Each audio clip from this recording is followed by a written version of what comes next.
Welcome back to the EQIP curriculum. Today we will be focusing on the enrollment steps within the Episode Quality Improvement Program. If you would like to learn more details regarding the enrollment process, please check out the remainder of the Participation and Enrollment module. Here are some frequently asked questions regarding the EQIP program. First, what is EQIP enrollment? EQIP enrollment is an opportunity for new and returning EQIP participants to enroll for the upcoming performance year. How much time do I have to enroll? The enrollment period typically lasts 8 weeks, spanning from the beginning of July to the end of August.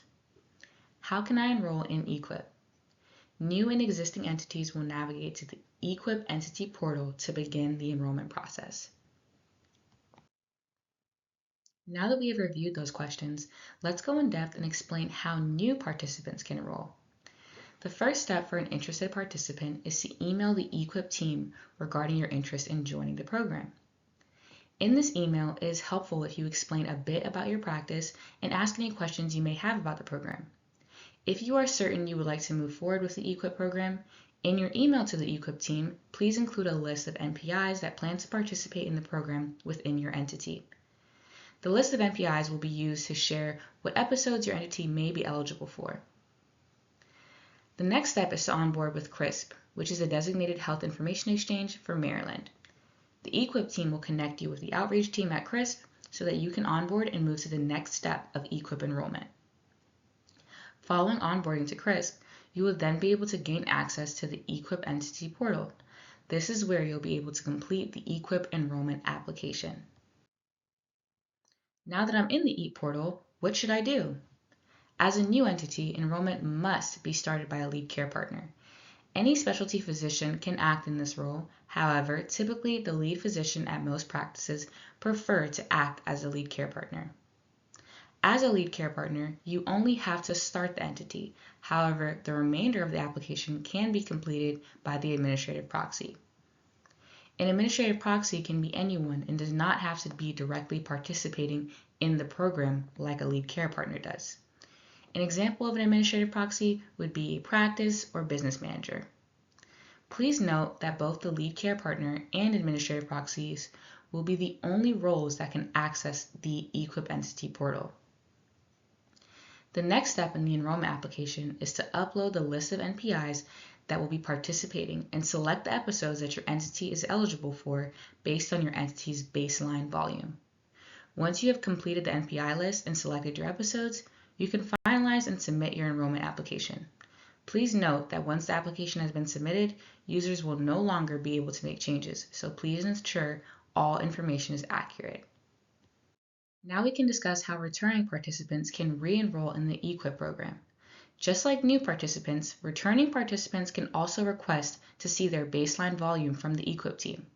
Prior to re-enrolling, returning participants should email equip@crisphealth.org with a list of all participating NPIs to determine their eligibility.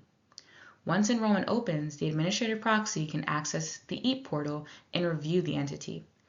You will have the ability to make changes to your entity and can do so by adding or removing care partners and selecting the episodes that your entity will be participating in for the upcoming performance year. Please ensure that once enrollment has been completed, that all information is accurate, because once the application is submitted, no changes can be made by users.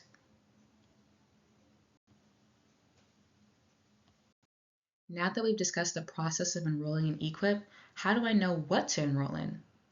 The EQIP team uses baseline data from a particular year to show interested entities what episodes they are eligible to participate in based on the volume the NPIs in their entity rendered within that particular baseline year. Volume represents the number of claims associated with a particular episode. Historically, the baseline year has been 2019, however, it is subject to change for performance years beyond 2026. Here's an example that can help explain the process a little bit better. I'm a physician at a physical therapy clinic that focuses on pain management. I would like to enroll in any episodes related to physical therapy. Here are the NPIs I will be participating with. The EQIP team will run your baseline data and provide you with your entity's baseline volume. This will show you which episodes you can enroll in based on the volume that the 5 NPIs provided above had in the baseline year. During enrollment, you will select the episodes that your entity is eligible for based on your entity's baseline volume. You can only enroll in episodes that your entity is eligible for. However, this requirement maximizes the likelihood of your entity being successful in the EQIP program. We hope this video helped you understand the EQIP enrollment process a bit more. And if you want to learn more about EQIP, visit the full EQIP curriculum to explore comprehensive learning modules to deepen your understanding of Maryland's Episode Quality Improvement Program.